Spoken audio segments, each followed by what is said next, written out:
Praise the lord. అందరికి వందనాలు. మన ప్రాతకాల ప్రార్థన ప్రారంభించుకున్న పిల్లగా ప్రార్థన చేసుకుందాం.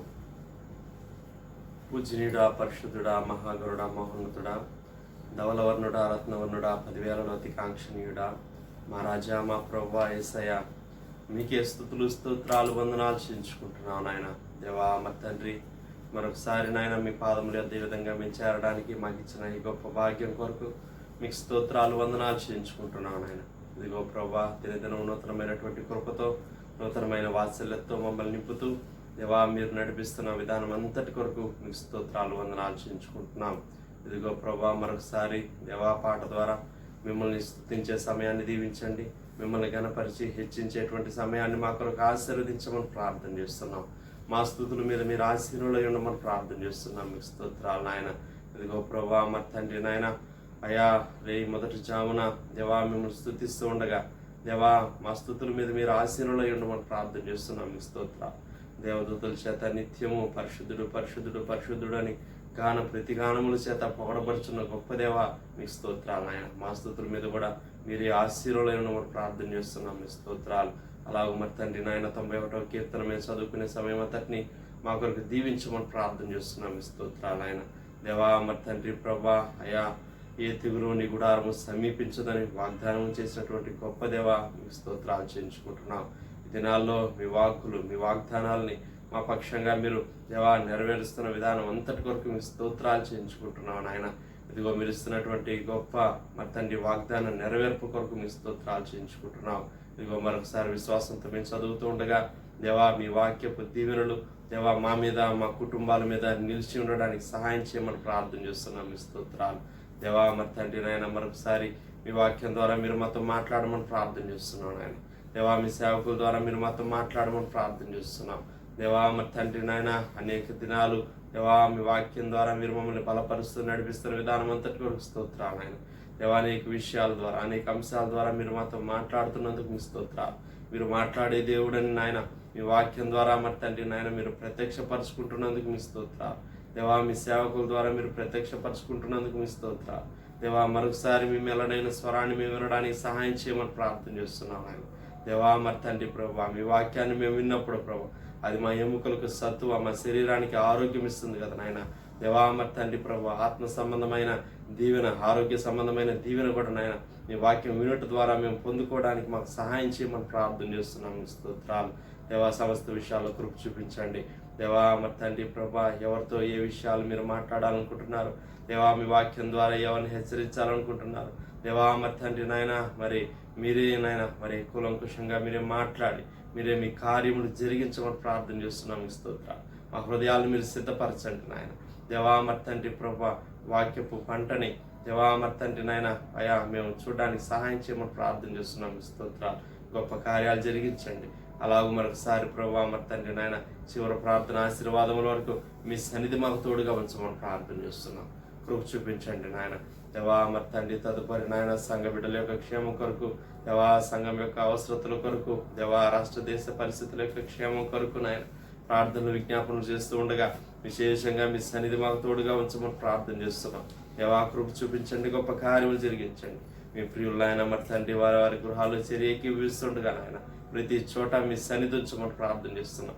వారు వ్యక్తిగతంగా చేసుకోబోయే ప్రతి విధమైన ప్రార్థన కూడా మీరు ఆలకించి ఆ ప్రార్థనలకు కూడా గొప్ప జవాబు మీరు అనుగ్రహించమని ప్రార్థన చేస్తున్నాను. తద్వారా కుటుంబాల్లో గొప్ప క్షేమం, నెమ్మది, సంతోషం, ఆనందాన్ని మీరే కలుగజేయమని దేవా మరి తండ్రి ప్రభా ముందున్న సమయం అంతటినీ మా కొరకు దీవించమని దేవా యేసుక్రీస్తు వారి అతి పరిశుద్ధమైన నామంలో స్తుతించి ప్రార్థన చేసి అడిగి వేడుకుంటున్నాం పరలోకపు తండ్రి. ఆమేన్, ఆమేన్. పాట పాడి దేవుడి నామాన్ని మహిమపడతాం. 516 పాట.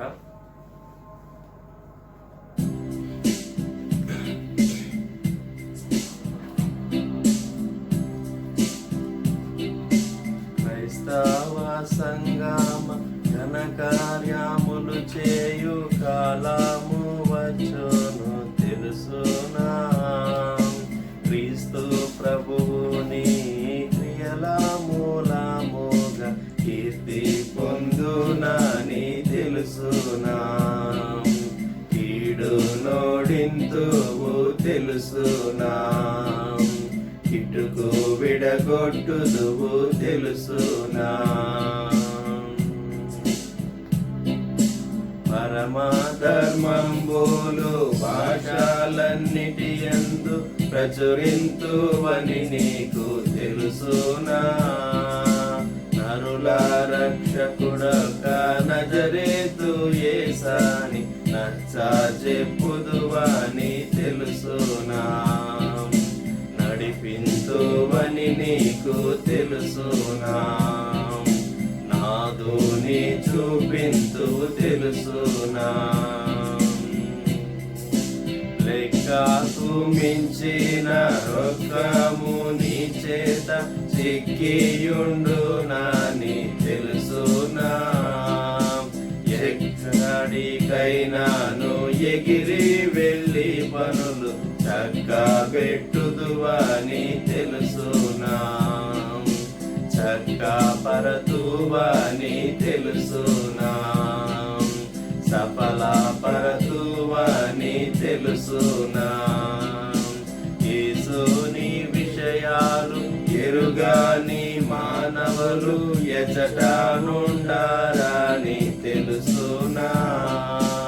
యేసులో చేరాని ఎందరో యుందురు ఇదియు కూడా నీకు తెలుసునా. ఇది ఏని దుఃఖము తెలుసునా. ఇది ఏనా దుఃఖము తెలుసునా. క్రైస్తవ సంగమ ఘనకార్యములు చేయు కాలము వచ్చును తెలుసునా. క్రీస్తు ప్రభువుని క్రియల మూలముగా కీర్తి పొందునని తెలుసునా. కీడు నోడింతువు తెలుసునా. కిటుకు విడగొట్టుదువు తెలుసునా. నిన్ను ఓడించిన నిఖిల పాపములను నీవే ఓడింతువు తెలుసునా. అన్ని ఆటంకములు అవలీలాగా దాటి ఆవలకు చేరదవు తెలుసునా. అడ్డురారెవరునో తెలుసునా. హాయిగా నుందువు తెలుసునా. క్రైస్తవ సంగమ ఘనకార్యములు చేయు కాలము వచ్చును తెలుసునా. క్రీస్తు ప్రభువుని క్రియల మూలముగా కీర్తి పొందునని తెలుసునా. కీడు నోడింతువు తెలుసునా. కిటుకు విడగొట్టుదువు తెలుసునా. నీ తండ్రి ఆజ్ఞలన్నిటినీ పూర్తిగా నీవు నెరవేర్తువని నీకు తెలుసునా. పాతాళముని బలము ఎదుట నిలువ పడనేరాదని నీకు తెలుసునా.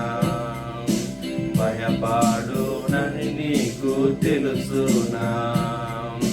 పడిపోవునని నీకు తెలుసునా.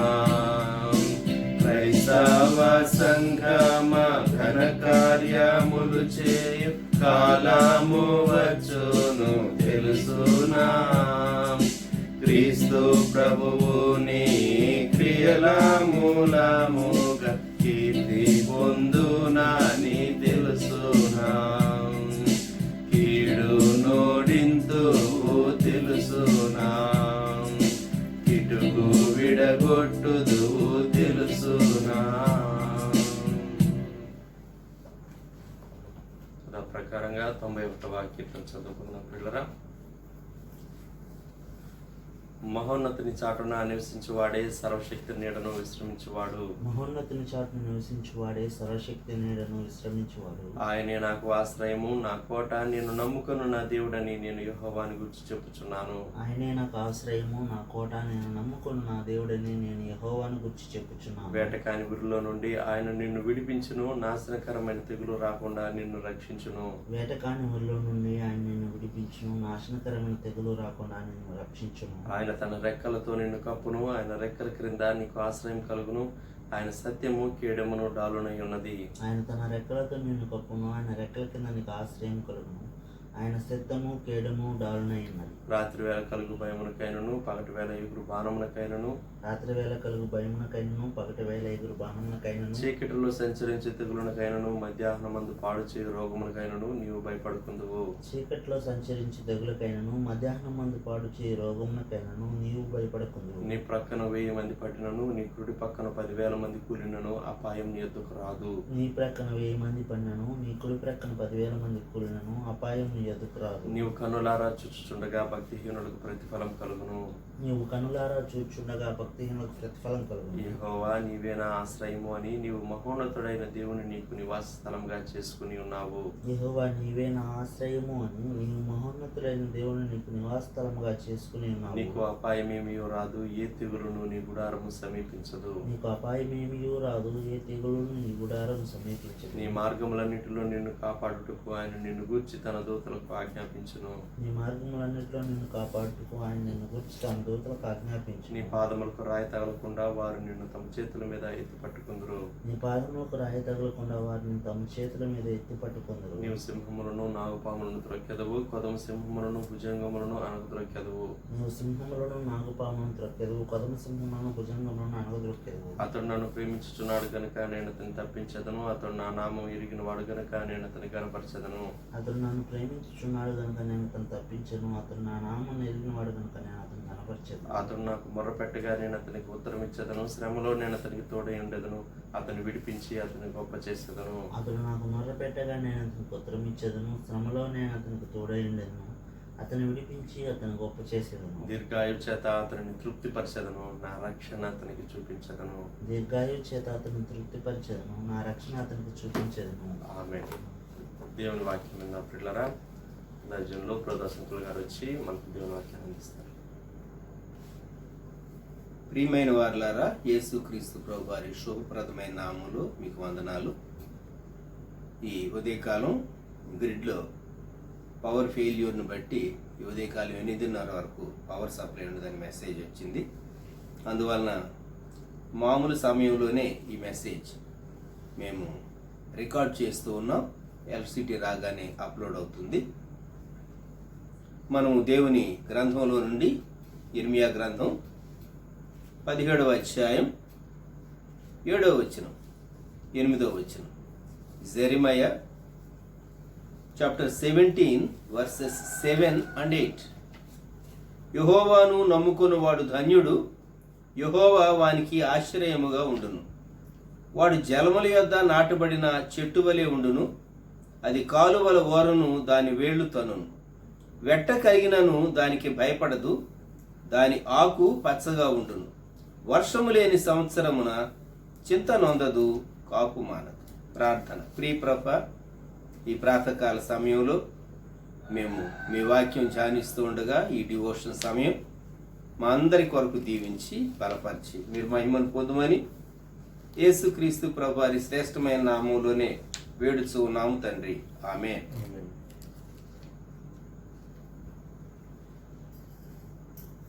మామూలుగా మన జీవితంలో గాలి, నీరు, ఆహారం చాలా ప్రాముఖ్యమైనవని మనం ఎరుగుతాం. తెలుగులో కూడు, గుడ్డ, నీడ, అలాగే బ్రెడ్, క్లాత్ అండ్ హౌస్ అని ఇంగ్లీష్లోను, అలాగే హిందీలో రోటీ, కపడా ఔర్ మకాన్ అని వాడుతూ ఉంటారు. మానవుని నిత్య జీవిత అవసరం. మన ప్రశ్న ఏంటంటే, మన చుట్టూ కరువు ఉంటే ఆ కరువు యొక్క దుష్ప్రభావం మన మీద పడకుండా మనము మన కనీస అవసరతలు తీర్చబడాలంటే, లేక మనము సమృద్ధి కలిగి ఉండాలంటే ఏం చేయాలి? దేవుని వాక్యం మనకేం చెప్తూ ఉంది? కనుక ఈరోజు ప్రసంగ అంశం లేక ధ్యానాంశము కరువులో సంతుష్టి భోజనము, కరువులో సంతృప్తి భోజనము. ఇర్మియా గ్రంథం 17వ అధ్యాయము 7-8 వచనాలు. ఇక్కడ పైన 5-6 వచనాల్లో ఇంకొక వ్యక్తిని గూర్చి ఇక్కడ చెప్పబడి ఉన్నది. యెహోవా ఇలాగ సెలవిచ్చుచున్నాడు, 5వ వచనం, నరులను ఆశ్రయించి శరీరులను తనకు ఆధారముగా చేసుకొనుచు తన హృదయమును యెహోవా మీద నుండి తొలగించుకునేవాడు శాపగ్రస్తుడు. వాడు ఎడారిలోని అరుహా వృక్షం వలె ఉండును, మేలు వచ్చినప్పుడు అది వానికి కనబడదు. వాడు అడవిలో కాలిన నేల యందును నిర్జనమైన చవిటి భూమి యందును నివసించును. ఆ తర్వాత 7వ వచనములో యెహోవాను నమ్ముకొని వాడు ధన్యుడు. ఇక్కడ ఇద్దరు వ్యక్తులను పోలిక, నమ్మనటువంటి వ్యక్తి లేక దేవుని నుండి తొలగిపోయిన వ్యక్తి, యేసుక్రీస్తు ప్రభు నుండి దూరంగా వెళ్ళిపోయినటువంటి వ్యక్తి, యేసుక్రీస్తు ప్రభు పైన ఆధారపడేటటువంటి వ్యక్తి. ఎవరైతే తమ దేవుని పైన, రక్షకుడైన ప్రభు అయిన యేసుక్రీస్తు పైన ఆధారపడతారో, ఈ 8వ వచనం చివరి భాగం, వర్షము లేని సంవత్సరము చింత నొందదు కాపుమానం. వర్షము లేని సంవత్సరం. ఈ ఉదయకాల గ్రంథం ఫలించేటటువంటి అనుభవాన్ని గూర్చి, అననుకూల పరిస్థితుల్లో సహా ఫలించేటటువంటి అనుభవాన్ని గూర్చి నేను మీకు జ్ఞాపకం చేయాలి అని ఆశపడుతూ ఉన్నాను. కరువులో మనము ఇబ్బంది పడకుండా ఉండాలి అంటే దేవుని వాక్యం మనకు నేర్పించే గొప్ప ఆధ్యాత్మిక సత్యాలను మనము భక్తుల జీవితాల్లో నుండి చూడబోతూ ఉన్నాం. జోసెఫ్ జీవితంలో నుండి ఆదికాండ గ్రంథం 39వ అధ్యాయంలోనికి వద్దాం. ఆదికాండ గ్రంథం 39వ అధ్యాయం. జోసెఫ్ జీవితంలో చాలా శ్రమల్లో నుండి తాను వెళ్ళాడు. తండ్రి వాళ్ళను బహుగా ప్రేమించబడ్డాడు గనుక సహోదరులు ద్వేషించారు. దేవుడు తనకిచ్చినటువంటి కలలు, దర్శనాలు, ఆ కలలు తాను షేర్ చేసుకున్నందువలన వారు అతన్ని ద్వేషించారు. ఇతడు మమ్మల్ని ఏలేటటువంటి వాడా, ఈ కలలు కనేవాడు అని తన మీద ద్వేషాన్ని, పగను పెంచుకున్నారు. అందును బట్టే కష్టాల పాలు కావాల్సి వచ్చింది. ప్రేమించి వారికి తినుబండారాలు తీసుకుని వెళ్ళినటువంటి సహోదరుణ్ణి కనికరం లేకుండా వారు కొట్టి గుంటలో వేసి, ఇష్మాయేలీలకు అమ్మివేసి, చనిపోయాడని తండ్రికి కపట నాటకం ఆడి అంగీ చూపించి ఇతని చరిత్ర పూర్తయింది అనుకున్నారు. కానీ అక్కడ చరిత్ర బిగిన్ అయింది. మనం అనుకుంటాం మనం ఏదో చేసేసేసాం, ఇట్స్ ఫినిష్డ్, అయిపోయింది అనుకుంటాం. దేవుడు అనుకుంటాడు, ఇక్కడ నుండి నేను పని చేయటం ప్రారంభిస్తాను, నా కార్యాన్ని నేను చేస్తాను, నేను ఎన్నుకున్న వ్యక్తుల ద్వారా. జోసెఫ్ దేవుని ఏర్పాటులో ఉన్నాడు, మిగిలినటువంటి 10 మంది కాదు, గుర్తుంచుకోనండి. జోసెఫ్ తన తమ్ముడు బెంజమిన్, వీరిద్దరిని మినహాయిస్తే రాహేలు యొక్క బిడ్డలు మిగిలినటువంటి వారు వేరు.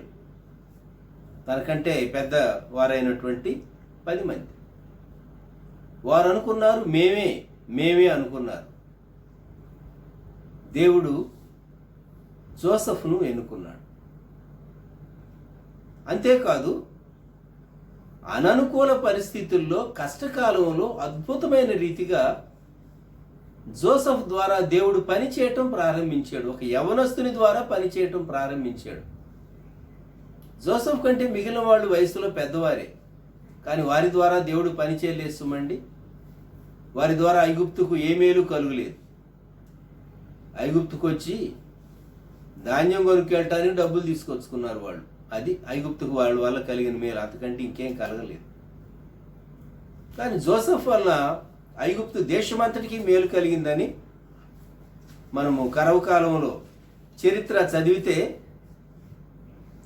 ఆదికాండ గ్రంథంలో మనము తరువాతి అధ్యాయాల్లోనికి వచ్చినప్పుడు 41వ అధ్యాయంలో సవివరంగా మనం చూస్తాం. సవివరంగా. కనుక జోసెఫ్ దేవుని ఏర్పాటులో ఉన్నటువంటి వాడు అయినందువల్ల తాను ఫలించాడు. ఆదికాండం 39వ అధ్యాయం 3వ వచనం, యెహోవా అతనికి తోడై ఉండెననియు అతడు చేసినదంతయు అతని చేతిలో యెహోవా సఫలము చేసెననియు అతని యజమానుడు చూచినప్పుడు. ఒక వ్యక్తి చేసేటటువంటి పని అది చక్కగా ఉన్నది, వృద్ధి చెందింది, బాగున్నదని ఎప్పుడు అర్థమవుతుందంటే కొట్టవచ్చినట్టుగా దీవెన కనిపిస్తే. కొంతమందికి కొన్ని పనులు అప్పగించండి, సరిగా చేయరు. కొందరు ఒక చిన్న పని అప్పగించినా చాలా ముచ్చటగా చక్కగా చేస్తారు, చాలా ముచ్చటగా చేస్తారు. ఓహో, ఈ వ్యక్తి చేతిలో ఏ కార్యమైనా సఫలమవుతుంది. కొంతమంది టేకప్ చేసిన ప్రాజెక్ట్స్ విఫలమవుతాయి. అతడు చేయనిదంతయు సఫలమగును. దానికి ఆపోజిట్ చెప్పమంటే దేవుడు అప్పగించినటువంటి ప్రాజెక్ట్ చేపట్టిన ఏ వ్యక్తి అయినా సరే అతని చేతిలో అది విఫలమగును. దేవుని ఆలోచన ప్రకారం కాకుండా తమ స్వంత ఆలోచన చొప్పున వెళ్ళేటటువంటి అనేక మంది వ్యక్తుల యొక్క ప్రాజెక్ట్స్ విఫలమగును. గుర్తుంచుకోనండి, దేవుని చిత్తానికి వ్యతిరేకంగా లేచేది ఏదైనా సరే విఫలమగును. ఇక్కడ దేవుడు జోసెఫ్ చేతిలో తాను అప్పగించబడినటువంటి పని అంతటిని సఫలం చేశాడు. అందుకని ప్రమోషన్ ఇచ్చాడు. 5వ వచనం, ఈ పొతీఫర్ చేసినటువంటి పని అతడు తన ఇంటి మీదను తనకు కలిగినదంతటి మీదను అతని విచారణకర్తగా నియమించిన కాలం మొదలుకొని యెహోవా యోసేపు నిమిత్తము ఐగుప్తీని ఇంటిని ఆశీర్వదించెను. యెహోవా ఆశీర్వాదం ఇంటిలోనేమి పొలములోనేమి అతనికి కలిగిన సమస్తము మీదను ఉండెను. ఇది చాలా గొప్ప స్టేట్మెంట్, చాలా గొప్ప స్టేట్మెంట్. అంతటి పైన ఈ పొతీఫర్ పొలం కలిగినటువంటి వాడు, గొప్ప గృహం కలిగినటువంటి వాడు, అనేక మంది సేవకులను కలిగినటువంటి వాడు, రాజు దగ్గర ఎంతో ఘనత పొందినటువంటి వ్యక్తి, ఒక కీలకమైనటువంటి బాధ్యత, చీఫ్ ఆఫ్ బాడీ గార్డ్స్ తాను, వారందరిపైన రాజ సంరక్షక సేనాధిపతి, రాజును కాపాడేటటువంటి బాధ్యత. తన క్రింద సైన్యం ఉన్నారు, కొందరు ప్రత్యేకంగా సైన్యం ఉన్నారు. రోమన్ చక్రవర్తుల కాలంలో ప్రెటోరియన్ గార్డ్ అనేవారు ఉండేవారు. వారు చాలా కీలకమైనటువంటి వ్యక్తులు రాజు ప్రాణాలను కాపాడటం. ఇక్కడ ఐగుప్తులో రాజ సంరక్షక సేనాధిపతి పొతీఫర్, చాలా కీ పోస్ట్. మరి ఇటువంటి వ్యక్తి విస్తారమైనటువంటి తన ఆస్తి మీద జోసెఫ్ను నియమించాడు. అతని విచారణకర్తగా నియమించిన కాలము మొదలుకొని, అంటే పొతీఫర్కి ఏమర్థమైందంటే ఇంతకు మునుపు ఇంత ఆదాయం లేదే, ఇంతకు మునుపు ఇంత సమృద్ధి లేదే, ఇంతకు మునుపు గృహంలో ఇంత డిసిప్లిన్ లేదే, ఇంతకు మునుపు నా ఇల్లు ఇంత, నా ఎస్టేట్ అంతా ఇంత చక్కగా లేదే. ఈ యవనస్తునికి నేను మేనేజ్మెంట్ అప్పగించిన నాడు మొదలు వృద్ధి చూస్తూ ఉన్నా, క్రమం చూస్తూ ఉన్నాను, గొప్ప దీవెన చూస్తూ ఉన్నాను. ఆ తేడా చాలా క్లియర్గా కనబడుతున్నది. సమస్య వచ్చింది, శోధన వచ్చింది. జోసెఫ్ దేవుని పక్షంగా నిలువబడ్డాడు. చెరసాలకు వెళతాడు అని తెలుసు, వెళ్ళాడు. ఆదికాండం 39వ అధ్యాయం 23. చెరసాలకు వెళ్ళినటువంటి వ్యక్తి జోసెఫ్ ఏం చేయాలంటే, నేను తప్పు చేయలేదు, అయినా నన్ను తీసుకొచ్చి జైల్లో వేశారు, దేవా నాకెందుకు ఈ శిక్ష, నేను మేలు చేస్తూ ఉన్నా నాకు కీడే జరుగుతూ ఉన్నది, నేను తండ్రి చేత ప్రేమించబడ్డ అన్నలను ప్రేమించాను, వారు ద్వేషించి గుంటలో వేశారు, తర్వాత అమ్మి వేశారు. యజమానునికి మేలు చేశాను, యజమానుడు ఎంతో దీవించబడ్డాడు మెటీరియలిస్టిక్గా, నాకు శ్రమ వచ్చింది, నేను నీ పక్షంగా నిలువబడినందుకు నేను చెరసాలలోనికి రావాలా? నా జీవితంలో చిన్న వయసులో అన్ని కష్టాలేనా? నా తల్లి చనిపోయింది, నా తండ్రి బ్రతుకున్నాడో లేదో తెలీదు, నీ ద్వేషించబడ్డాను, కష్టాల పాలయ్యాను. ఎందుకు నాకు ఈ పరిస్థితి? నేను నిన్ను ప్రేమించాను కదా దేవా, నేను పాపాన్ని చెడుతనాన్ని అసహించుకున్నాను కదా, అన్నల చెడుతనాన్ని గురించి కూడా తండ్రికి నేను తెలియపరిచాను కదా, అందుకే వారు నా మీద పగబట్టి నేను వారితో నీవిచ్చిన కళ్ళే చెప్పాను, నేనేవి కల్పించలేదు. నీవు చెప్పిందే లేక నీవు నాకు బయలుపరిచిందే నేను వారికి షేర్ చేశాను, వారు దాన్ని అంగీకరించలేకపోయారు. అందుకే ఒక రోజు వచ్చి సాగిలపడ్డారు అనుకోండి, అది వేరు సంగతి. కొన్ని మార్లు మనిషి అనుకుంటాడు నాకు తెలిసిందే కరెక్ట్ అనుకుంటాడు. దేవుడు జోసెఫ్కి ఎన్నో విషయాలు బయలుపరిచాడు. జోసెఫ్కు బయలుపరచబడినటువంటి విషయాలు జోసెఫ్ కల్మషం లేకుండా, కపటం లేకుండా షేర్ చేసుకున్నాడు. అందుకని ద్వేషించాలా వారు జోసెఫ్ను కాదు ద్వేషించింది, వారు దేవుని ద్వేషించారు. అది విచారకరం. దేవుని సంకల్పాన్ని నిరాకరించారు. అయినా కనికరం కలిగినటువంటి దేవుడు వారిని నిర్మూలించేది. అది కృప. అబ్రహామును బట్టి, ఇస్సాకును బట్టి యాకోబు పుత్రులు నశించలేదు. గుర్తుంచుకోనండి. ఇక్కడ ఆదికాండం 39వ అధ్యాయం 23వ వచనం, యెహోవా అతనికి తోడై ఉండెను గనుక ఆ చెరసాల అధిపతి అతని చేతికి అప్పగింపబడిన దేని గురించి విచారణ చేయక ఉండెను. అతడు చేయునది యావత్తు యెహోవా సఫలమగునట్లు చేశాను. చెరసాల్లో కూడా మేనేజ్మెంట్ ఉంటుందా? చాలా ఉంటుంది. ప్రిజన్లో కూడా చాలా ఉంటుంది. డిస్ట్రిక్ట్ జైలుకి మనం వెళ్ళినా, లేకుంటే ఇంకా పెద్ద జైల్స్, రీజనల్గా ఉండేటటువంటి జైల్స్కి మనం వెళ్ళినా మనకు ఆ జైల్స్లో ఉండేటటువంటి సంఖ్య, వారిని ఉంచేటటువంటి విధానం, ఆ అడ్మినిస్ట్రేషన్ చాలా ప్రత్యేకంగా ఉంటుంది. నెల్లూరు డిస్ట్రిక్ట్ జైలు కానివ్వండి, కడప జైలు కానివ్వండి, రాజమండ్రి సెంట్రల్ జైలు కానివ్వండి. ఒకప్పుడు సికింద్రాబాదులో కేంద్ర కారాగారము అని ఉండేది. ఇప్పుడు సికింద్రాబాద్ స్టేషన్కి దగ్గరలో Gandhi hospital, Gandhi medical college ఉన్న స్థలంలో ఒకప్పుడు సెంట్రల్ జైలు ఉండేది. ఆ తర్వాత దాన్ని పిట్లబుజ్జుకు ట్రాన్స్ఫర్ చేశారు. అక్కడ బిల్డింగ్స్ అవన్నీ వచ్చినాయి. చర్లపల్లి జైలు వచ్చింది. ఎందుకు చెప్తున్నానంటే, జైల్స్ అవి ప్రత్యేకమైనటువంటి స్థలాలు. జోసెఫ్ జైల్లో ఉండవలసి వచ్చింది. అయినా తాను అక్కడ సహా సంతోషంగా ఉన్నాడు. లాక్డౌన్లో మనం ఎంతమంది సంతోషంగా ఉన్నాం, ఎంతమందిని దిగులు పడుతూ ఉన్నాం. లాక్డౌన్ మనం మార్చలేము. ఈ రోజుకి లాక్డౌన్ స్టార్ట్ అయ్యి జనతా కర్ఫ్యూ నుంచి లెక్కేసుకుంటే మార్చి 22 నుండి 6 మాసాలు అయిపోయింది.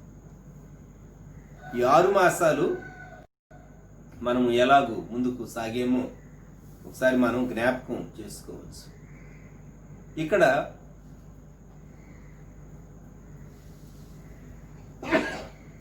క్షమించండి, ఈ చెరసాల అధిపతి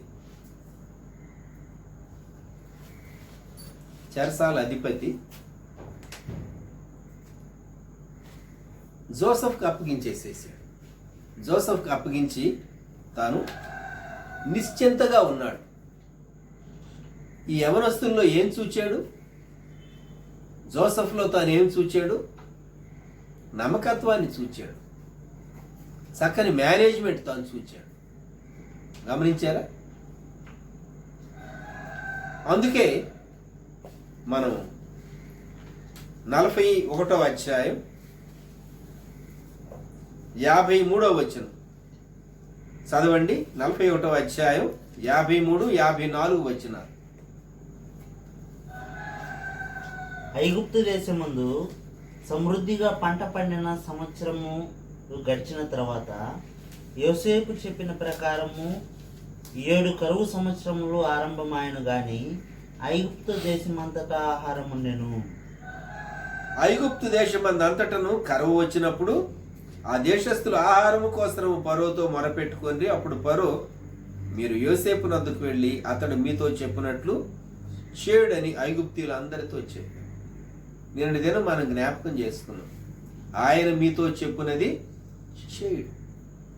ఇక్కడ ఫరో రాజు చెప్తూ ఉన్నాడు, గో టు జోసెఫ్,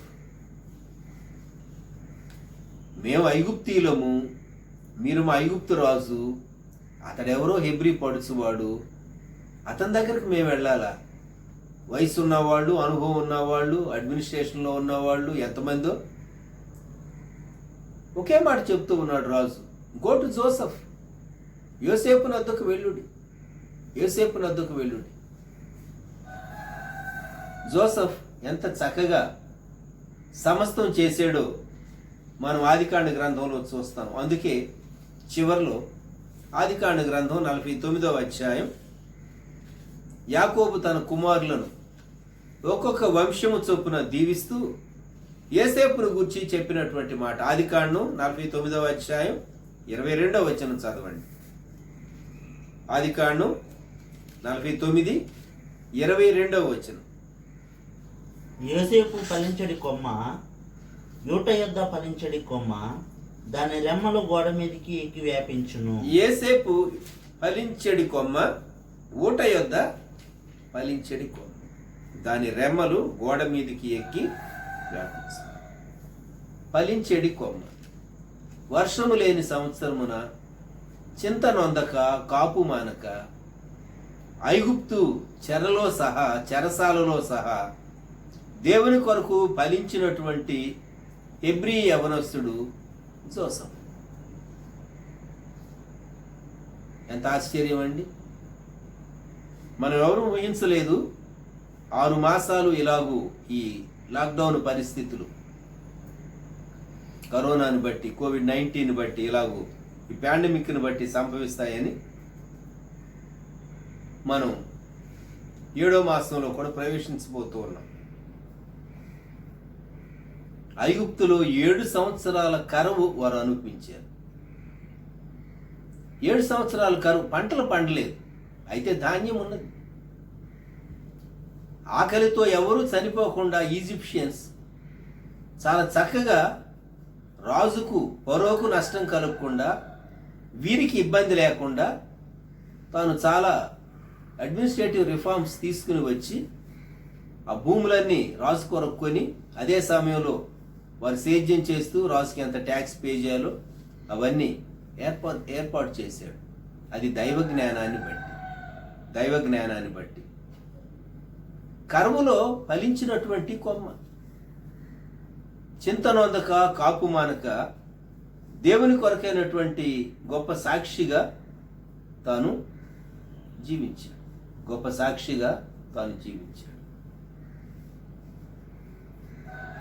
దేవుడు ఈ ఉదయకాలం నేను మీకు షారూను గురించి ఒక మాట చెప్తాను. ఈ 6 మాసాలు దేవుడు షారోన్ మెయిన్ చర్చ్ ఈ ప్రాతకాల ధ్యానాలు, మార్చి 2న ప్రారంభించినటువంటి ప్రాతకాల ధ్యానాలు 40 రోజుల తర్వాత మామూలుగా క్లోజ్ అవుతూ ఉంటాయి, 40 దినాల తర్వాత. దానికి బదులుగా ఇవి కంటిన్యూ అవటానికి, ఆ తరువాత ఈ ఆన్లైన్లో మనము దేవుని వాక్యాన్ని అందించడానికి దేవుడే ఏర్పరిచి, మునుపటి కంటే షారోను విశ్వాస కుటుంబాలు, అలాగూ షారోను సహవాసములో ఉన్న విశ్వాసులతో అంతో ఇంతో పరిచయము, బంధుత్వం ఉన్నటువంటి వారు దూరం నుండి కొందరు వ్యూ చేయటానికి, మన ఆంధ్ర నుండి మాత్రమే కాక హైదరాబాద్, తెలంగాణ నుండి కొందరు వ్యూ చేయటానికి, ఇతర స్థలాల నుండి సహా మనం ఎరిగినటువంటి విశ్వాసులు, వారి కుటుంబాలు కొందరు కనెక్ట్ అవటానికి ఓ ప్రక్క సండే స్కూల్ మినిస్ట్రీ, ఓ ప్రక్క youngsters boys ministry, girls ministry, అలాగే సిస్టర్స్ మీటింగ్ ప్రత్యేకంగా, ప్రతి ఉదయకాలం ధ్యానాలు, ఆదివారం ఆన్లైన్లో వర్షిప్, ఇలాగూ ఈ పరిచర్య శ్రమలో లేక లాక్డౌన్లో విస్తరించడానికి దేవుడు అద్భుతమైన రీతిగా సహాయం చేస్తూ వచ్చాడు. దేవుని ప్రణాళిక ఎంత గొప్పదండి. అంతేకాదు, కొంతమంది దేవుని బిడ్డలు నమ్మకంగా వ్యక్తిగతంగా వచ్చి వారి యొక్క దశమ భాగాలు చక్కగా కవర్లో పెట్టి రాసి అవన్నీ అప్పగించి వెళుతూ ఉన్నారు సార్. ఎందుకు చెప్తూ ఉన్నానంటే, డబ్బు విషయాల్లో దేవుడు చాలా ముందుగానే, కనీసం ఒక 3 సంవత్సరాల ముందు నుండే ఆర్థిక విషయాల్లో అకౌంట్స్ను చాలా పర్ఫెక్ట్గా దేవుడు మెయింటైన్ చేస్తూ వచ్చాడు. కాబట్టి బ్రాంచెస్కు ఆర్థిక విషయాల్లో కూడా ఇబ్బంది లేకుండా దేవుడు కృప చూపిస్తూ వచ్చాడు. వారికి కొంత సహాయం చేయగలిగాం. అలా మెయిన్ చర్చి సహా కొంత సహాయం చేస్తూ వచ్చారు విశ్వాసులైనటువంటి వారికి. దేవుడు ముందే వ్యక్తులను సిద్ధం చేశాడు, వాక్యాహారాన్ని సిద్ధం చేశాడు. అలాగే మరి అన్ని విషయాల్లో మందిరం రన్ చేయటానికి, మినిస్ట్రీని రన్ చేయటానికి రిసోర్సెస్ అన్నిటినీ దేవుడు ముందే చక్కగా సిద్ధపరిచాడు. దేవునికి ఒక ప్రణాళిక ఉంటుంది. ఇది మనం గ్రహించాలి. మనం అనుకుంటాం వచ్చిందంతా చద్ది డబ్బులు మిగలకుండా ఖర్చు పెట్టేసేస్తే నష్టమే ఉంది, మళ్ళా జీతం వస్తుంది కదా, నెల జీతం వస్తుంది అందుకుంటాం అనుకుంటారు. కరోనా భయంకరంగా ఉన్నటువంటి మొదటి దినాల్లో ఏప్రిల్ మాసంలో జ్ఞాపకం చేసుకోండి, కూరగాయలు సహా దొరకలేదు. అటువంటి దినాలు చాలా కఠినమైనటువంటి దినాలు. దేవుడు వ్యక్తులను సిద్ధం చేసి, వనరులను సిద్ధం చేసి, ఎలాగైతే జోసెఫ్ ఎక్కడికక్కడ granaries, store houses, food corporation వాళ్ళు గోడౌన్లు కట్టినట్టుగా ఎక్కడికక్కడ ధాన్యం నిల్వ చేయబడిన రీతిగా మనం అనేక విషయాల్లో దేవుడు ముందు చూపుతో శ్రమైనప్పటికీ అనేక విషయాల్లో చక్క నడిపింపు ఇచ్చిన దాన్ని బట్టి ఈరోజు షారోన్ బ్రాంచెస్ అనేకం ఈ లాక్డౌన్ యొక్క సెగ తగలకుండా సంతోషంగా ఆధ్యాత్మికంగాను అలాగే ఆర్థిక విషయాల్లో కూడా కొంత మటుకు వారు ముందుకు వెళ్ళటానికి దేవుడు కృపించాడు. ప్రభు మహిమార్థం నేను చెప్తాను. ఏ బ్రాంచెస్ యొక్క అకౌంట్స్ నేను డైరెక్ట్గా మేనేజ్ చేస్తూ ఉన్నానో, చూస్తూ ఉన్నానో, నాతో పాటు సహోదరులు పిఆర్కే బాబు గారు ఉంటారు అకౌంట్స్. ఏ బ్రాంచెస్లో ఎవరెవరికి అవసరతలు ఉన్నాయో వారు ధారాళంగా మా దగ్గరకు వచ్చి అడిగి తీసుకొనవచ్చు. డిసెంబర్ ఆఖరి లోపల మీరు ఎప్పుడన్నా పే చేయండి అని ఒక ఆఫర్ బ్రాంచెస్కి మేము ఇచ్చాం. ప్రభు మహిమార్థం ఈ మాట చెప్తూ ఉన్నారు. దేవుడు అనేక విషయాల్లో ముందుగా చూపిస్తాడు, ముందుగా సిద్ధపరుస్తాడు. మనం లోబడేటటువంటి మనసు మనకుంటే, సిద్ధపడేటటువంటి మనస్సు మనకుంటే ఆ శ్రమ మనం తీసుకోగలిగితే అపోస్తల కార్య గ్రంథంలో నుండి నేను మీకు ఇంకొక విషయాన్ని జ్ఞాపకం చేస్తాను. అపోస్తల కార్య గ్రంథం 11వ అధ్యాయం. సంఘం శ్రమలో నుండి వెళుతూ ఉన్నటువంటి కాలం. పెంతెకోస్తు తర్వాత దేవుడు గొప్ప కార్యం చేశాడు. యేసుక్రీస్తు ప్రభు యొక్క నామం, ప్రభు అయిన యేసే రక్షకుడు, దేవుడు, మెస్సియ అని చెప్పి వెల్లడవుతూ ఉన్నది. ఇజ్రాయెల్ దేశమంతట్లో, యెరూషలేములో దేవుని వాక్యం వ్యాపిస్తూ ఉన్నది. అపోస్తల కార్య గ్రంథం 11వ అధ్యాయం 27వ వచనం నుండి, ఆ దినముల యందు ప్రవక్తలు యెరూషలేము నుండి అంతియోకయకు వచ్చిరి. వారిలో అగబు అను ఒకడు నిలువబడి, భూలోకమంతటా గొప్ప కరువు రాబోవచ్చున్నదని ఆత్మ ద్వారా సూచించారు. అది క్లౌదియ చక్రవర్తి కాలమందు సంభవించెను. అప్పుడు శిష్యుల్లో ప్రతివాడును తన తన శక్తి కొలది యూదయలో కాపురమున్న సహోదరులకు సహాయము పంపుటకు నిశ్చయించుకొను. అలాగున చేసి బర్నబా, సౌలు అను వారి చేత పెద్దల యొద్దకు దానిని పంపిరి. ఈ భాగం మనం గమనిస్తే మనకు అర్థమయ్యేటటువంటి విషయం ఏంటంటే, యెరూషలేములో ఆ దినాల్లో యెరూషలేము కేంద్రంగా ఉంది. బోధకులు అలాగే ప్రవక్తలు యెరూషలేములో ఉండేటటువంటి వారు. దేవుడు ముందే అగబు అనేటటువంటి ఒక ప్రవక్త ద్వారా ముందుగా ఒక విషయాన్ని బయలుపరిచాడు. గొప్ప కరువు రాబోతూ ఉన్నది, సిద్ధపడండి. అది క్లాడియస్ పరిపాలించినటువంటి కాలం.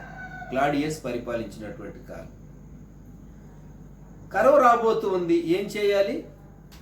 యెరూషలేములో ఉన్నటువంటి వారు వారు ఏం చేయాలి, వారికి మనం ఎలాగో సహాయం చేయాలి అని యూదయ ప్రాంతాల్లో కాపురం ఉన్నటువంటి సహోదరులు, యెరూషలేము వారికంటే వీరు ఆర్థికంగా ఒక విధంగా చెప్పాలంటే తక్కువ స్థాయిలో ఉన్నటువంటి వారే. కానీ వీరు వారికి సహాయం చేయటానికి ఆలోచించి తన శక్తి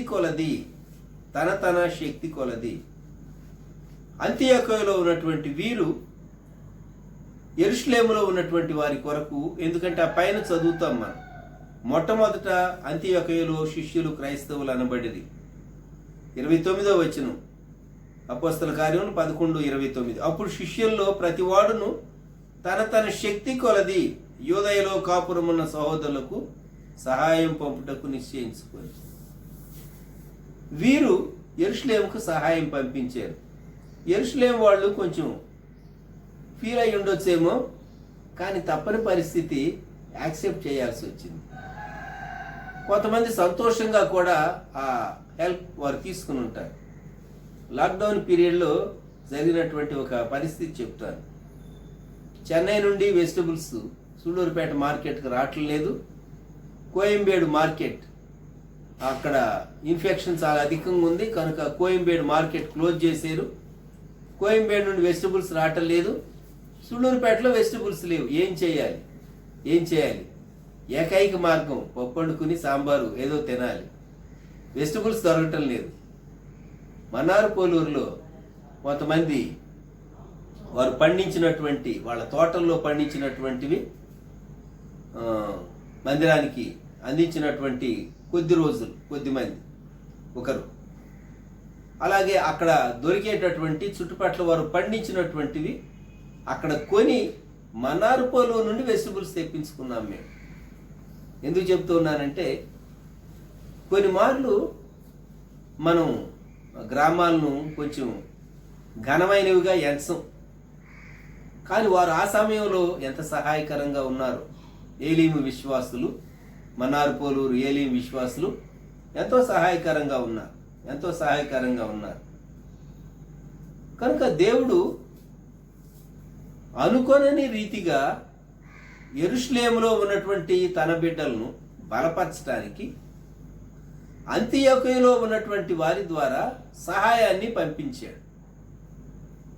ఎప్పుడు బలవంతులైన వారు, జ్ఞానవంతులైనటువంటి వారు మేమే ఇతరులకు సహాయం చేస్తాం, వారు మాకు ఏ విధమైన ప్రతి ఉపకారము లేక సహాయము చేయలేరు అని ఇతరులను గురించి అనుకోవలసిన అక్కర్లేదు. ఇక్కడ అంతియోకయ నుండి సహాయం యెరూషలేముకు వచ్చింది. అపోస్తల కార్యములు 11:30. అలాగున చేసి బర్నబా, సౌలు అను వారి యొద్ద పెద్దల యొద్దకు వారి చేత పెద్దల యొద్దకు దానిని పంపి, వాళ్ళ హెల్ప్ రెస్పాన్సిబుల్ పర్సన్స్ ద్వారా పంపించారు. సరైన రీతిగా సరైన స్థలానికి సరైన వ్యక్తుల ద్వారా పంపించారు. కరువు వచ్చినటువంటి కాలంలో వారు పంపిన సహాయం అది కొంత ప్రయోజనకరమైంది. రోమా చక్రవర్తులు క్రైస్తవులకు వ్యతిరేకులుగా ఉన్నటువంటి కాలం, క్రైస్తవులను హింసించేటటువంటి కాలం, క్రైస్తవులను బాధించేటటువంటి కాలం, కొందరిని చంపించేటటువంటి కాలం అది. అటువంటి కాలంలో అంత్యోకయ నుండి వచ్చినటువంటి సహాయం యెరూషలేములో ఉన్న వారికి ఆదరణను కలిగించింది. ప్రియమైన వారులారా, మనం జ్ఞాపకం ఉంచుకుందాం. దేవుడు మనల్ని ప్రేరేపించినప్పుడు కొన్ని పరిచర్యల్లో మనం పాలు పొందటం ఎంత ధన్యకరమైంది. మేమేంటి యెరూషలేముకు పంపించే అంతటి వాళ్ళమా అని అంత్యోకయ వారు అనుకోలేదు. దేవుడు అంత్యోకయ వారిని వీరికి సహాయం చేయటానికి దేవుడు ఉద్దేశించాడు. అందుకే అగబస్ ప్రవచనాన్ని చెప్పాడు.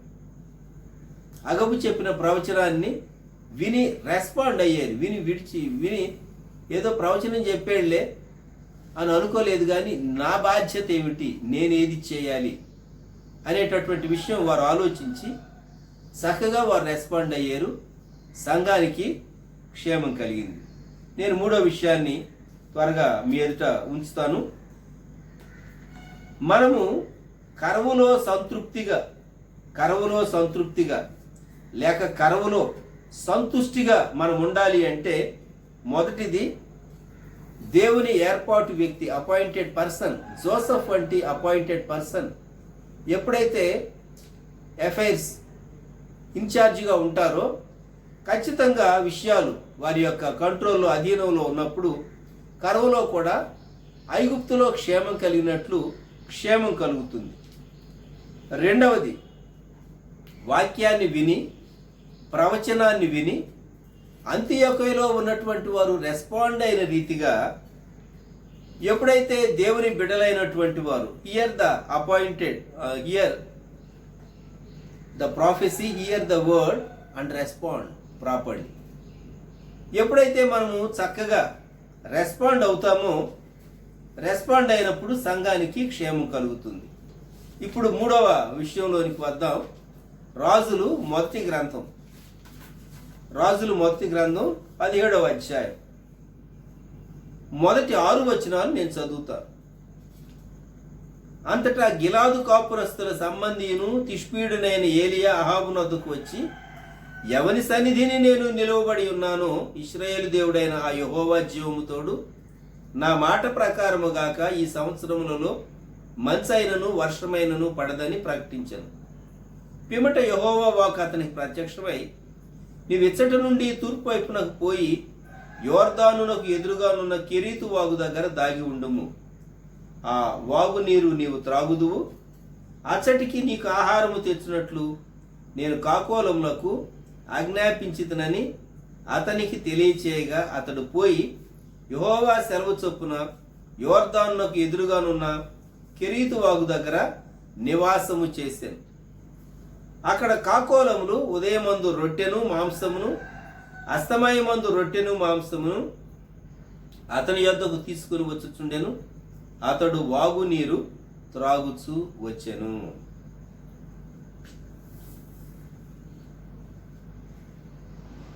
మనము ఈ భాగానికి ఒక హెడ్డింగ్ పెట్టాలి అంటే కెరీతుకు వెళ్ళుము అని పెట్టాలి.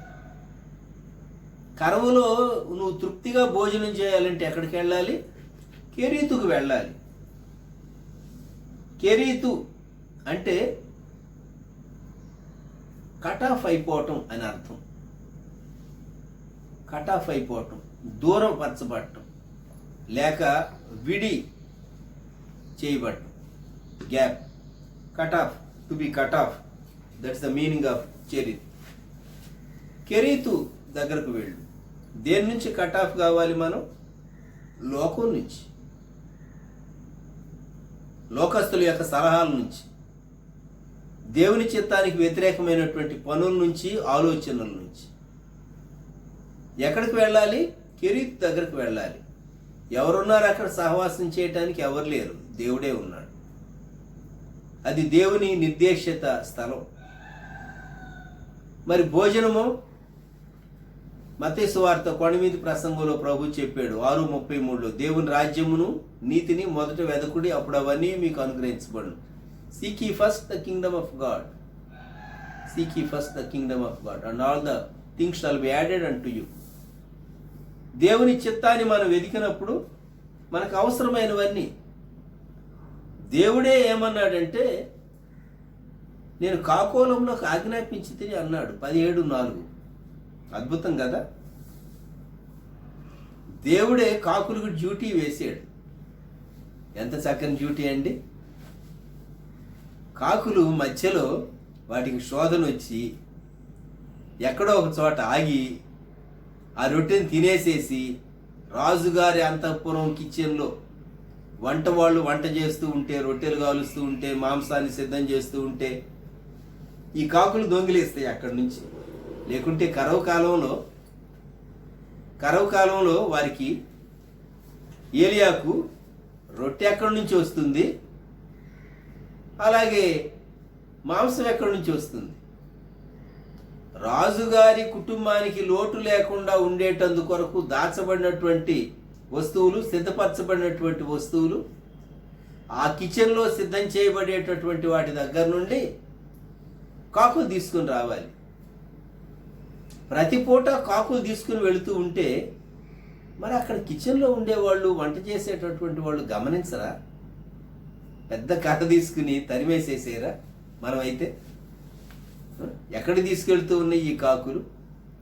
దేవుడు ఎంత అద్భుతంగా తెలివైనటువంటి కాకులను దేవుడు షెడ్యూల్ వేసి, వెళ్ళి నా ప్రవక్తకు, నా దాసునికి మీరు ఆహారాన్ని తీసుకుని వెళ్ళమన్నట్టుగా కాకులు కరెక్ట్గా అంతఃపురం నుండి తీసుకునేవి, కెరీతు బాగు దగ్గరికి వెళ్ళేవి, ఎక్కడ ఉంచాలో అక్కడ ఉంచేవి. అయితే ఏలియాకి కొంచెం నిష్ఠ ఎక్కువ, రోషం గలవాడు కదా. కాకులు అపవిత్రమైన పక్షులు, అవి ముక్కుతో పట్టుకొచ్చినవి నేను తినాలా? తప్పదు. కొన్ని మార్లు దేవుడు చక్కగా విధేయత నేర్పించడానికి ప్రవక్తకు సహా పేతురుతో అన్నాడు, లేచి చంపుకొని తిను పేతురు అని, ఆ మేడ మీద దర్శనంలో. వద్దు ప్రభా అన్నాడు పేతురు. పోగొట్టుకున్నాడు. అన్యులకు సువార్త చెప్పి వారిని దేవుని రాజ్యంలోకి తీసుకుని వచ్చేటటువంటి ఒక బృహత్ పరిచర్య పేతురుకి ఇవ్వాలని దేవుడు ఉద్దేశించాడు. కానీ వద్దని పేతురు తిరస్కరించినందువలన అది పౌలు భక్తునికి వెళ్ళిపోయింది. కొన్ని మార్లు దేవుడు మనకు పాఠం నేర్పిస్తాడు. అపవిత్రమైంది ఎన్నడూ నా నోట పడలేదు అంటాడు పేతురు. అంటే యూదుడు అన్యులతో సాంగత్యం చేయకూడదని తన మనసులో రాసేసుకున్నాడు. కొన్నిసార్లు మన ప్రీ కన్సీవ్డ్ నోషన్స్ ఉంటాయే, వాటిని బ్రేక్ చేసుకోవాలి. ఇక్కడ ఏలియా హృదయంలో కాకులు తెచ్చిందాన్ని తినాలి, తప్పదు, తింటేనే బ్రతుకుతాడు, సర్వైవ్ కావాలి, ప్రాణం నిలవాలి. కాబట్టి ఈ కరువు సుదీర్ఘకాలం ఉండబోతూ ఉన్నది. అందుకొరకే ఉదయం సాయంకాలం కొన్ని మాసాల పాటు ఆ వాగులో నీరు ఎండిపోయే వరకు కాకులు తీసుకొస్తూనే ఉన్నాయి. ఏం చేసేవాడు? తిని నిద్రపోయేవాడా? మంచి బిల్డింగ్లు ఏమైనా ఉన్నాయా అక్కడ? లేదు. కెరీతు వాగు దగ్గర దాగి ఉండు. ఎండకు ఎక్స్పోజ్ అవుతూ ఉన్నాడు. రాత్రిపూట కలిగేటటువంటి వాతావరణ మార్పులు అవన్నీ తాను వాటన్నిటికీ ఎక్స్పోజ్ అయ్యాడు. దేవుడు ఆ మార్గంలో నుండి తను తీసుకుని వెళ్ళాలని ఉద్దేశించాడు. ఎందుకంటే అహాబు యొక్క, యెజబెలు యొక్క సూచన మేరకు ఏలియా ప్రాణం కొరకు వెంటాడేటటువంటి వారు రాజ్యమంతటా తిరుగుతూ ఉన్నారు. అందుకే వెళ్ళు, కెరీతు వాగు దగ్గర దాగి ఉండు అన్నాడు దేవుడు. కెరీతు వాగు దగ్గర దాగి ఉండు. నీవు ఇచ్చటి నుండి తూర్పు వైపునకు పోయి యోర్దానునకు ఎదురుగానున్న కెరీతు వాగు దగ్గర దాగి ఉండుము. దేవుడు ఎందుకండి అలా చెప్పాడు? దేవుడు శక్తివంతుడు కదా. ఆ అహాబును, ఆ యెజబెల్ను ఎందుకు దేవుడు వెంటనే తీసేయలేదు? దేవుని సమయం, దేవుని పద్ధతి ఉంటుంది. మనకు అర్థమైనటువంటి విధానంలో దేవుడు పనిచేయాలనుకుంటాం. దేవుడు తన పద్ధతిలోనే తన సమయంలోనే పనిచేస్తూ ఉంటాడు దేవుడు. ఏలియా కెరీతు వాగు దగ్గర దాగి ఉండాలి. దేవుడు ఒక్కొక్క మెట్టు ఏలియాను నడిపిస్తూ ఉన్నాడు. మొట్టమొదటే ఏలియాకు విషయాలన్నీ చెప్పలేదు. ఏలియా చేసిన మొదటి పని అహాబు దగ్గరకు వెళ్ళి దేవుని సందేశాన్ని చెప్పాడు. అది చెప్పిన తర్వాత ఇప్పుడు కెరీతు వాగు దగ్గరకు వెళ్ళమంటాడు. కెరీతు వాగు దగ్గర నీరు ఎండిపోయిన తర్వాత 1 రాజులు 17వ అధ్యాయం 8వ వచనంలో అప్పుడు మళ్ళా దేవుని వాక్ ప్రత్యక్షత, నీవు సీదోను పట్టణ సంబంధమైన సారిపోతాను ఊరికి వెళ్ళమంటాడు. సో మొదటి పని చేసిన తర్వాత దేవుడు రెండో పని అప్పగిస్తాడు. రెండో పని చేసిన తర్వాత దేవుడు మూడో పని అప్పగిస్తాడు. అంతేగాని ఒకేసారి 3 పనులు చెప్పి దాని తర్వాత ఒకటి చేయి అని చెప్పేసేసి దేవుడు కొన్ని మార్లు చెప్పడు. స్టెప్ బై స్టెప్ దేవుడు మనల్ని నడిపిస్తాడు. దేవుడు ఏలియాను కాకులతో పోషించడం దేవుని దయగలిగినటువంటి ఉద్దేశమైంది. జర్మనీ దేశంలో జరిగినటువంటి ఒక సంఘటన. ఒక విధవరాలు ఉన్నది, ఆమెకు ఒక కుమారుడు ఉన్నాడు. వారు పేదవారు. ఒకరోజు రాత్రి వారికి తినటానికి ఏమీ లేదు. ఈ భాగం వారు చదువుతూ ఉన్నారు, 1 రాజుల గ్రంథం 17వ అధ్యాయం. అప్పుడు ఆ కుమారుడు తల్లితో సంభాషణ చేస్తున్నాడు. ప్రొద్దుపోయింది. అమ్మ, కాకులు ఆహారం తీసుకుని వచ్చి ఏలియాను పోషించినవి కదా, దేవుడు మన కొరకు ఎవరైనా కాకులను దేవుడు పంపించకూడదా అని అంటే, అవును కుమారుడా, దేవుడు కాకులను పంపించగలడు. సరే, కాకులు వస్తే తలుపు తీసి ఉండాలి కదా అని చెప్పేసేసి ఆ తలుపు కొంచెం వాళ్ళ ఇంటి తలుపు తీసేరు. తల్లి కొడుకు మాట్లాడుకుంటూ ఉన్నారు, ప్రార్థన కూడా చేసుకుంటూ ఉండుంటారు. ఆ గ్రామానికి సంబంధించినటువంటి న్యాయాధిపతి జర్మనీ దేశంలో, తాను బర్గో మాస్టర్ అంటారు.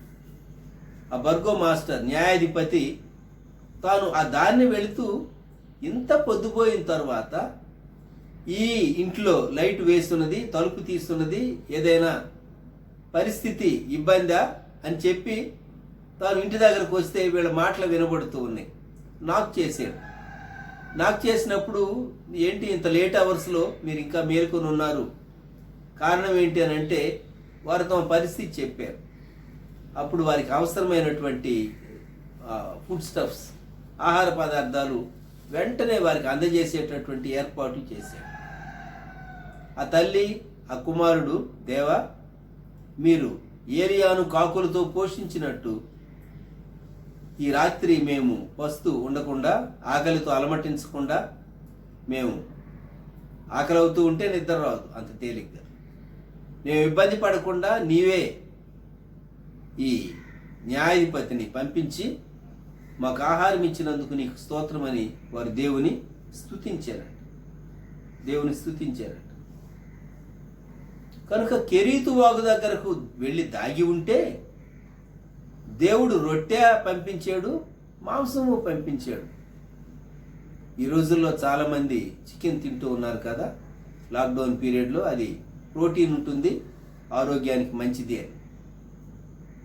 దేవుడు ఏలియాను ఆ లాక్డౌన్ పీరియడ్లో అద్భుతమైన రీతిగా దేవుడు తను నడిపిస్తూ వచ్చాడు. కనుక 3 విషయాలు. కరువులో సంతృప్తిగా భుజించాలి, సంతుష్టిగా భుజించాలి అంటే మొట్టమొదటిది, దేవుని ఏర్పాటు వ్యక్తి దగ్గరకు నీవు వెళ్ళాలి. పరలోకపు జోసఫ్ ప్రభు అయినటువంటి యేసుక్రీస్తు. జోసఫ్ యేసుక్రీస్తు ప్రభువుకు ముంగుర్తుగా, సాదృశ్యంగా ఉన్నాడు. Go to Joseph. దేవుని ఏర్పాటు వ్యక్తి దగ్గరకు వెళ్ళాలి. అప్పుడు అతడు ఆ కరువులో వారిని పోషించడానికి కొట్లు విప్పి ధాన్యాన్ని ఇస్తాడు. రెండోది, కరువును గురించి దేవుడు ముందుగానే చెప్తాడు, సిద్ధపడాలి. మనల్ని మనం పోషించుకుంటూ ఇతరులకు మనం ఎలా సహాయం చేయగలమో, అంత్యోక్యలో ఉన్నటువంటి వారు, భూలోకం అంతటా కరువు రాబోతుంది. అగబస్ చెప్పిన మాట. ఒక ప్రాంతంలోనే కాదు, భూలోకం అంతటా గొప్ప కరువు రాబోతుంది. ప్రపంచ చరిత్రలో 1930s గ్రేట్ డిప్రెషన్ అంటారు, ఆర్థిక మాంద్యం ప్రపంచమంతా విస్తరిస్తూ వచ్చింది. ఇప్పటికీ ఆర్థిక విషయాల్లో అనేక దేశాల్లో చాలా హెచ్చుతగ్గులు, ఒడిదుడుకులు ఎన్నో సంభవిస్తూ ఉంటాయి. ముందుగానే తెలిసిపోతుంది ఆర్థిక మాంద్యం రాబోతూ ఉన్నది, ఆర్థిక మాంద్యం, డిప్రెషన్ రాబోతూ ఉన్నది. ఈ పరిస్థితి చాలా భయంకరంగా ఉండబోతుంది. ముందుగానే తెలిసిపోదు. ప్రపంచమందంతటా గొప్ప కరువు రాబోతూ ఉంది. అగబస్ చెప్పాడు. అంత్యోక్యలో ఉన్నవారు తమను తాము కాపాడుకుంటూ యెరూషలేములో ఉన్నటువంటి దేవుని బిడ్డలకు, సంఘానికి వారు చేయగలిగిందంతా చేశారు. కరువులో నీవు సంతృప్తిగా ఉండాలి అంటే దేవుడు ముందుగా బయలుపరిచినటువంటి దాన్ని అంగీకరించి నిన్ను నీవు కాపాడుకుంటూ ఇతరులకు ఎలా సహాయకరంగా ఉండగలవో చూసుకుంటే దేవుడు నిన్ను బలపరుస్తాడు. మూడవది, కెరీతు వాగు దగ్గర దాగి ఉండాలి. అప్పుడు దేవుడు పోషిస్తాడు. కాకులు నేను ఎక్కడో ఒక చోట ఉంటాను, కెరీతు దగ్గర ఉండను, అక్కడ తేవాలంటే కుదరదు. దేవుడు వాటికి ఇచ్చినటువంటి రూట్ మ్యాప్, అంతఃపురం నుండి, అహాబు యొక్క అంతఃపురం నుండి ఖచ్చితంగా కెరీతు దగ్గరకు వచ్చేటట్లు రూట్ మ్యాప్ దేవుడు కాకులకి ఇచ్చాడు. కాబట్టి వాళ్ళు గూగుల్ మ్యాప్ మనం చూసినట్టుగా ఆ రూట్ మ్యాప్ ప్రకారం ఆ కాకులు ఉదయము సాయంకాలం డ్యూటీ, దేవుడు వేసినటువంటి డ్యూటీ తీసుకుని వచ్చి ఏలియాకు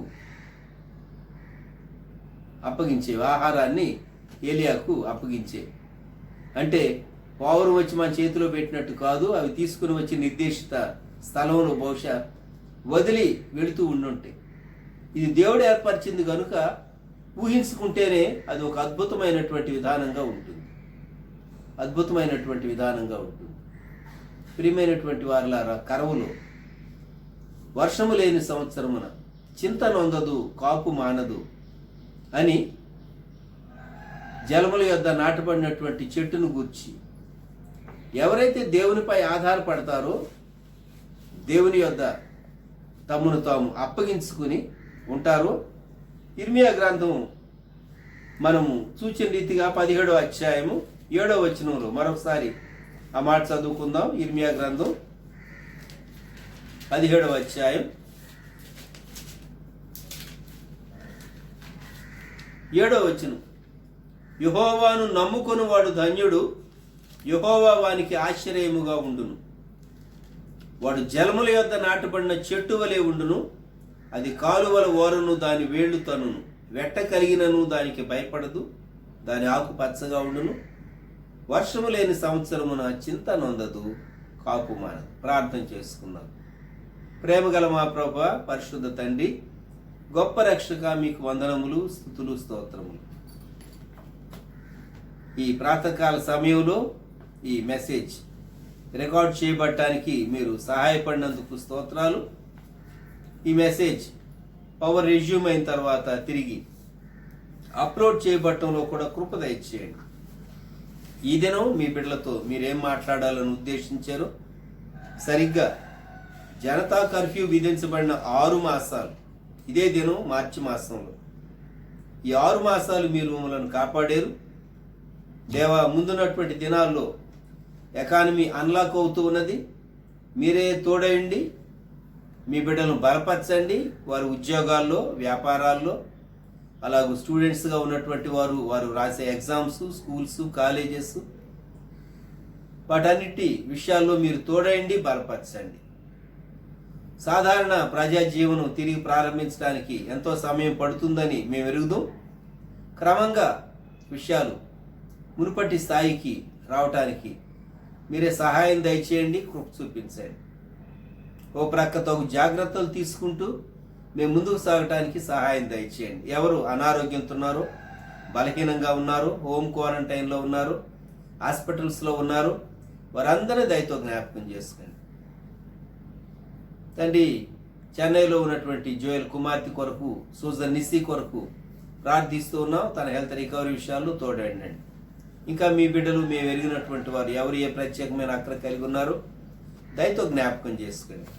ఈ ఉదయకాలం మానవ అందుబాటులో విత్తబడిన వాక్యానికి నీరు కట్టి ఫలించేయమని మీకే వందనాలు స్తుతులు చెల్లిస్తూ మళ్ళా రేపు ఉదయకాలం మేము కలుసుకునే సమయం కొరకు ఆయతపరచమని యేసయ్య నామములో వేడుచున్నాం తండ్రి, ఆమేన్.